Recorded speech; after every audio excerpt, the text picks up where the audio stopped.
Okay. Yes. So, hello to everybody. On April 15 of each year, the Italian Research Day in the world is celebrated, and the day was chosen because it coincides with the date of birth of Leonardo da Vinci, who was born on April 15, 14th century is 52.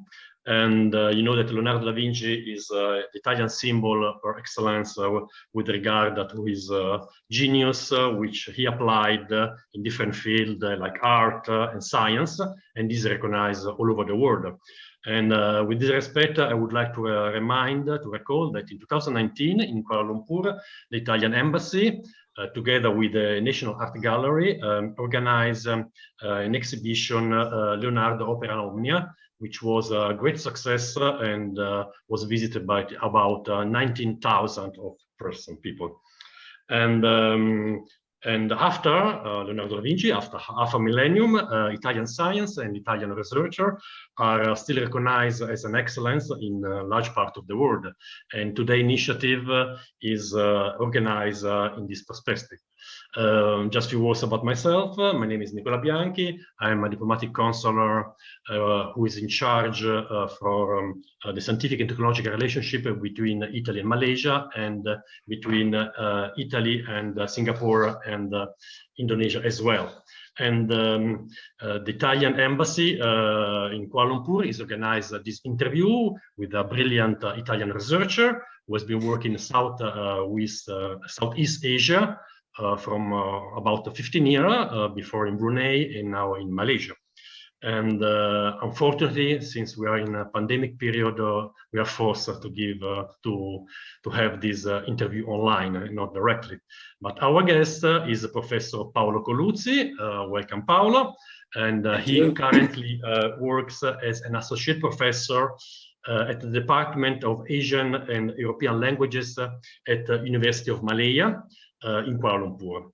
And Paolo, during his professional life and academic career, lived in many countries after Italy, like Spain, UK, Brunei, and Malaysia, and carrying out a huge amount of sociolinguistic research, publishing several articles on international journals and many chapters in academic books.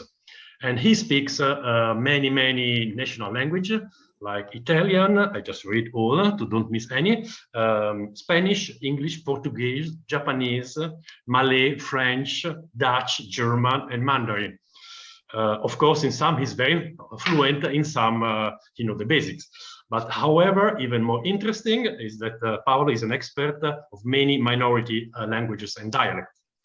In fact, his research has been mainly oriented towards the study of linguistic minorities, with particular attention to social effect and multicultural connection. But I would like to start this interview with a personal question.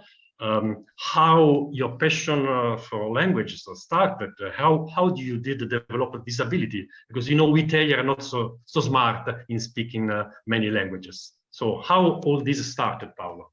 The floor is yours. Yeah. Well, I think the seed was sown when I was a very little baby, because well, my mom actually is Danish, very fluent in Italian.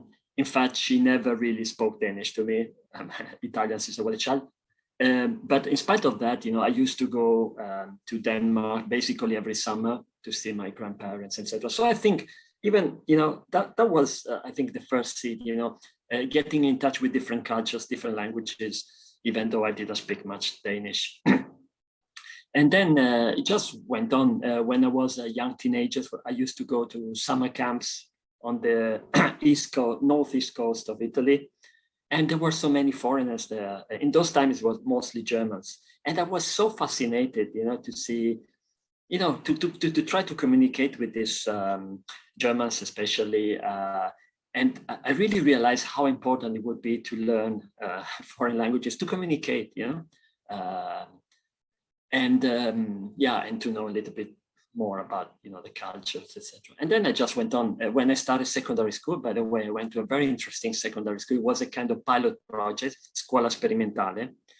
And basically within the school, in my third year, I had to choose a branch, and I chose the linguistic branch.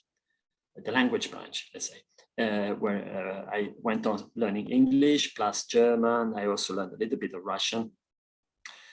And then after secondary school, basically I started teaching part-time. I was teaching languages, mostly Italian, but also, you know, I taught in some occasion, I taught English. I taught, in one occasion, I even taught Japanese, because at some point I went to just to learn Japanese in Milan.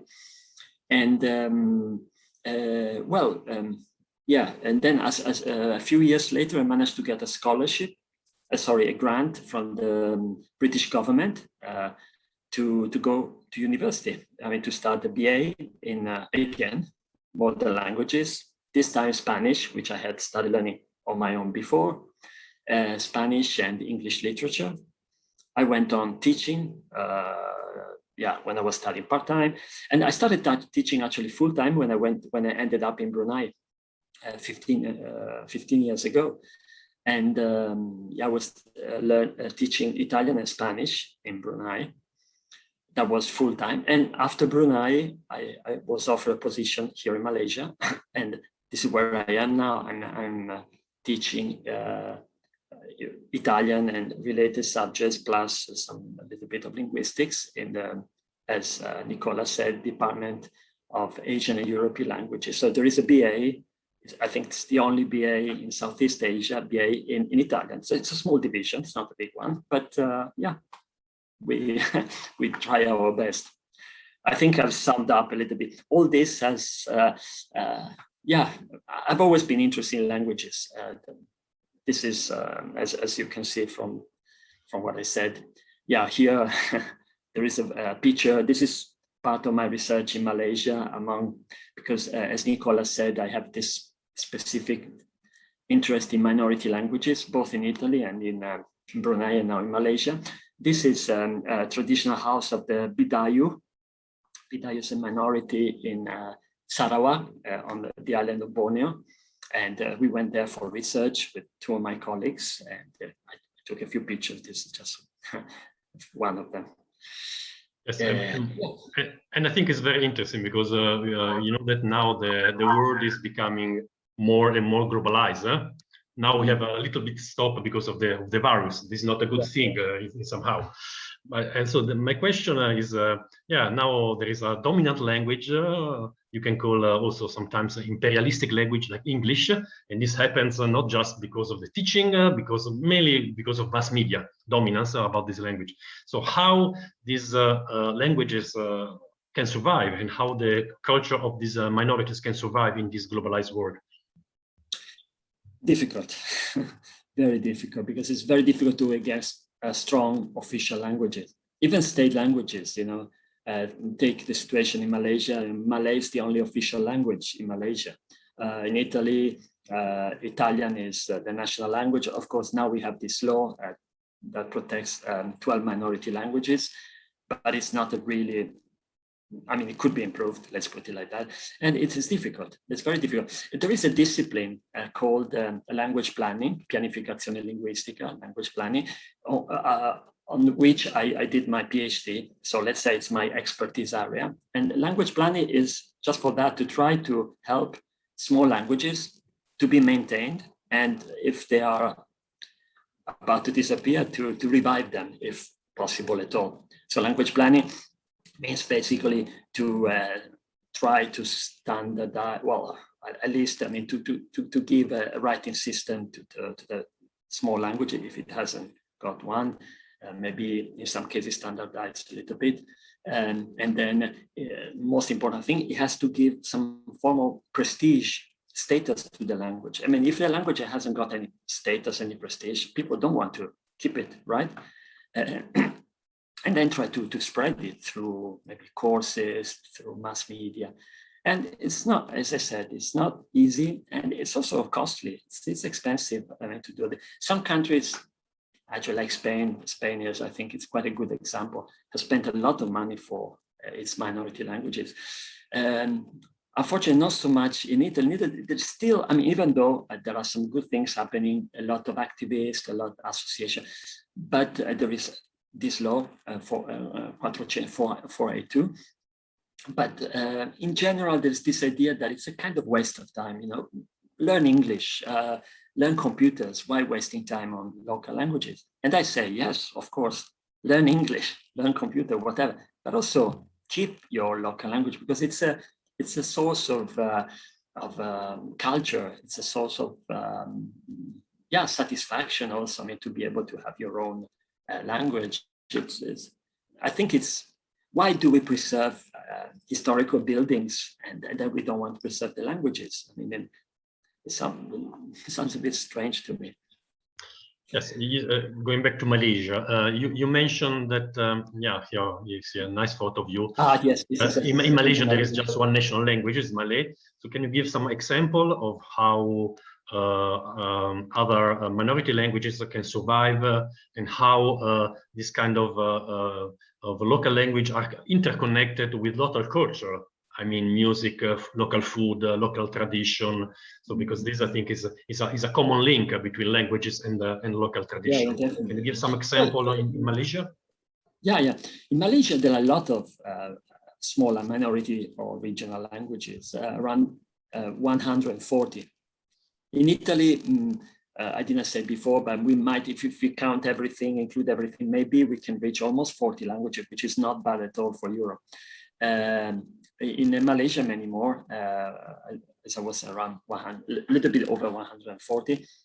And many of them are quite vital, I must say, in spite of lack of protection. I mean, Malaysia doesn't have any laws for minority language. There is one good thing, which is vernacular schools. But this is just for the big minorities, for the Tamil and for the Chinese. However, the Chinese use Mandarin. Mandarin is not really, it's a minority language in Malaysia, but it's minority majority language. It's a very powerful.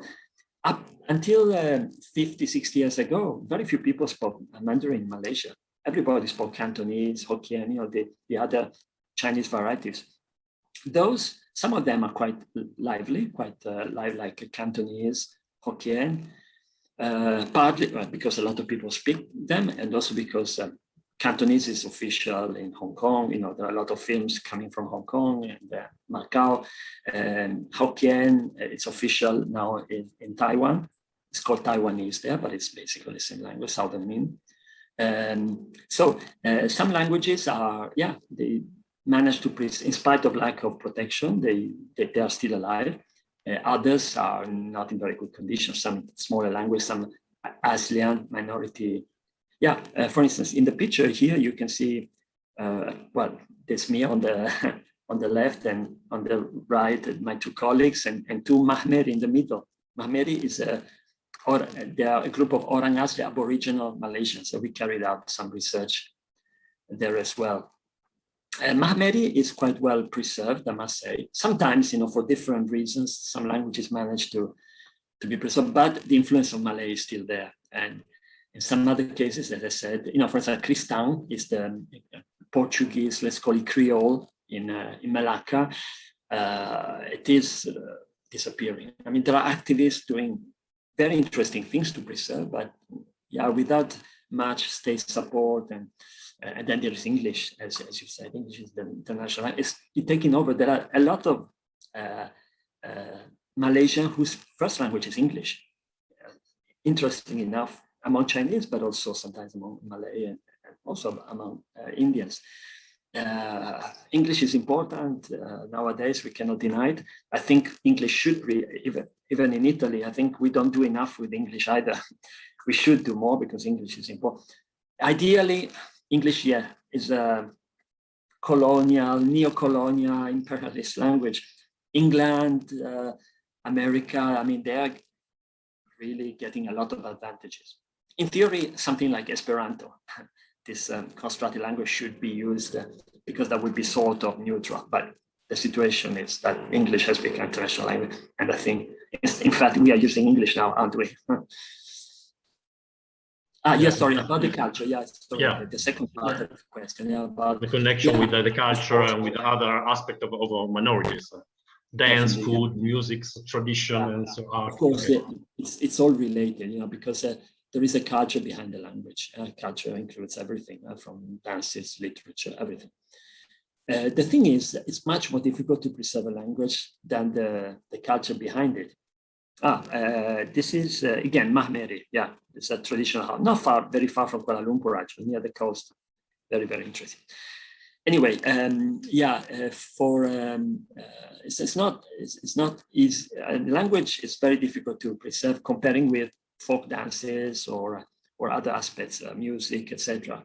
In fact, some minorities lose the language, but to keep their identity, they keep the traditional cuisine, the dance. That's easier. But I think when a minority group loses its traditional language, original language, then also the culture changes a little bit. It's not exactly the same culture as it was when the minority language.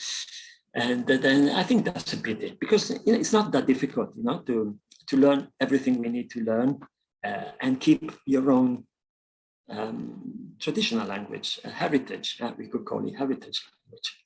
Yeah, this is my point of view.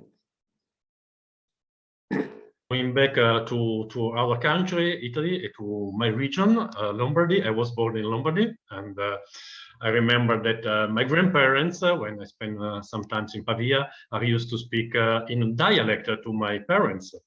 But in the next generation step, this tradition was lost. I'm almost not able to speak a dialect. So, which is the current situation in north of Italy, or Lombardy in specific? Is this dialect still vital, or is just part of our historical culture to be studied and to be preserved in respect to our previous generation? It's a good question. I think a situation for in general, Italian so-called dialects. I say so-called because dialects imply something. It's got some negative connotations. I prefer personally, and also other researchers, to use maybe regional language. Lombard could be a regional language divided up into dialects, but not dialects of Italian, but dialects of Lombard. I think it's more precise because, as you know, Lombard and all other regional languages, dialects, come from Latin directly. I mean, they're not varieties of Italian, which comes from a Tuscan dialect, by the way. Anyway, the situation is grim. It's grim in Lombardy because fewer and fewer young people learn it. Maybe they can understand a little bit, many, but I think about 30% of the whole population has got some knowledge of Lombard, some are fluent. More on the eastern side, I think. Bergamo, Brescia, the situation is better. In Milan, it's not so. Yeah, this is another slide. This is actually an interesting example of a little bit of this interest for local languages that has been le proprie bello. Wonderful. It's, in Italian, è proprio bello. It's about, this is a poster I saw put up by the North Railways in Milan, to publicize, visiting Lombardy, etc. Yeah, you can see this little tokens on, especially in the last, I would say, 10 years or so. Before, you wouldn't see much about the local language, Milanese or Lombard. So the situation is not good. There is no protection because it's not considered a minority language. So there is a regional law now, but that is not really doing much. You can find books, especially I think Milanese. You can find recordings. There is some material, not enough. There are no courses, really, books, real courses, to learn if you are not a first language speaker. But in short, there is not really much that is being done, and it's a pity because I think at some point it will disappear. Some other regional languages in Italy are stronger, like in the south, for instance, Sicilian is quite strong. A lot of young people speak it. Venetan in the north, Venetan. So yeah, but Lombardy not so much. Yeah, this is, I think, all. But if you have more questions, of course. Okay, I think these topics are really fascinating. About minority languages are still present all over the world. I think it's not a good, it's a very easy life for them, but still, at least some part are vital. I think we have to conclude this very nice conversation. I want to thank Professor Paolo Coluzzi, for the many ideas, information that he was able to provide us in these few minutes. I want also to thank, of course, the Italian ambassador to Malaysia, His Excellency Cristiano Maggi Pinto, who has promoted this initiative. And I want to thank Professor Tamara Boscia, who helped us a lot in organizing this interview. So thanks, Tamara.